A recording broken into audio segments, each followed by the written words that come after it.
Assalamualaikum warahmatullahi wabarakatuh.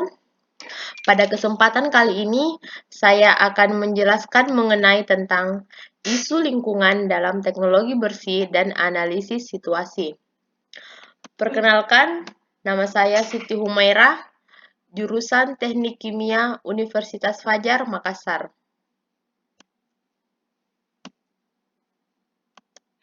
Apa itu teknologi bersih? Teknologi bersih merupakan sebuah strategi pengelolaan lingkungan yang bersifat preventif dan terpadu yang perlu diterapkan secara terus-menerus pada proses produksi dan daur ulang hidup produk dengan tujuan mengurangi resiko terhadap manusia dan lingkungan. Tujuan dari teknologi bersih. Tujuan teknologi bersih adalah untuk memenuhi kebutuhan kita akan produk secara berkelanjutan dengan menggunakan bahan yang dapat diperbarui, bahan tidak berbahaya, dan penggunaan energi secara efisien dengan tetap mempertahankan keanekaragaman. Sistem produksi bersih berjalan dengan pengurangan penggunaan bahan, air, dan energi. Teknik produksi bersih. Teknik produksi bersih terbagi menjadi dua, yaitu pengurangan sumber pencemar dan daur ulang. Pengurangan sumber pencemar terbagi menjadi dua, yaitu penggunaan kembali dan pengendalian sumber pencemar. Penggunaan kembali, misalnya pengembalian ke proses asal, penggantian bahan baku untuk proses lain. Pengendalian sumber pencemar terbagi menjadi tiga. Yang pertama, mengubah material input, misalnya pemurnian material, penggantian material produksi. Yang kedua, mengubah teknologi, misalnya pengubahan proses, pengubahan tata letak, peralatan atau perpipaan. Yang ketiga, tata cara operasi, tindakan-tindakan prosedural, pencegahan kehilangan, pemisahan aliran limbah, peningkatan penanganan material, dan penjadwalan produksi. Untuk daur ulang terbagi menjadi dua, yaitu pengambilan kembali, misalnya mendapatkan kembali bahan asal, memperoleh produk samping. Yang kedua yaitu penggunaan kembali, misalnya pengambilan ke proses asal, penggantian bahan baku untuk proses lain. Adapun untuk isu lingkungan dapat terjadi karena dua faktor. Yang pertama yaitu faktor alam. Misalnya saja letusan gunung berapi,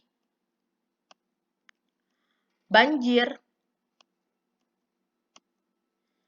tanah longsor, dan angin puting beliung, sampai gempa dan tsunami, merupakan beberapa contoh bencana alam.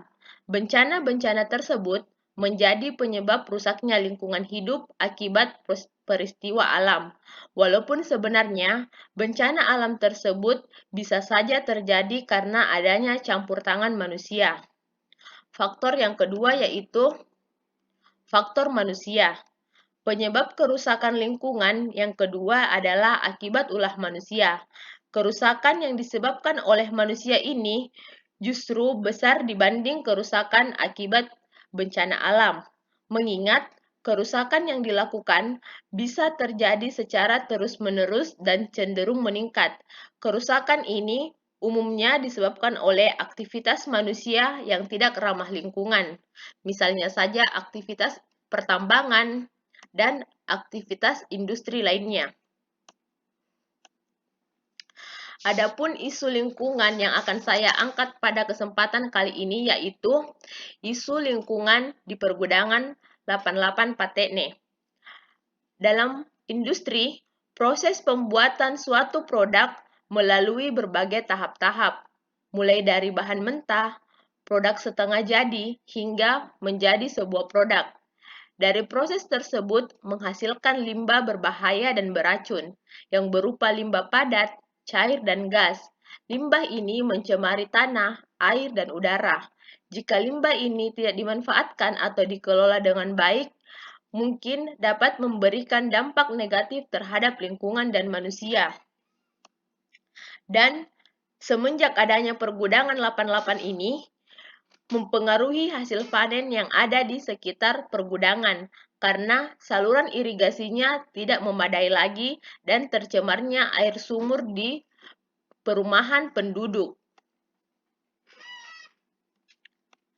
Adapun yang menjadi analisis masalah yaitu untuk meminimalisir terjadinya kerusakan yang lebih parah lagi, sebaiknya setiap industri menerapkan teknologi bersih agar lingkungan lebih terjaga kelestariannya dan setiap industri mendayagunakan bahan ramah lingkungan dan sumber energi terbarukan, mampu mengurangi penggunaan sumber alam secara drastis dan mengurangi atau mengestimasi emisi gas dan sampah.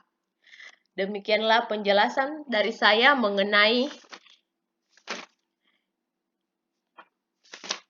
isu lingkungan dalam teknologi bersih dan analisis situasi di pergudangan Patene 88. Sekian, Assalamualaikum warahmatullahi wabarakatuh.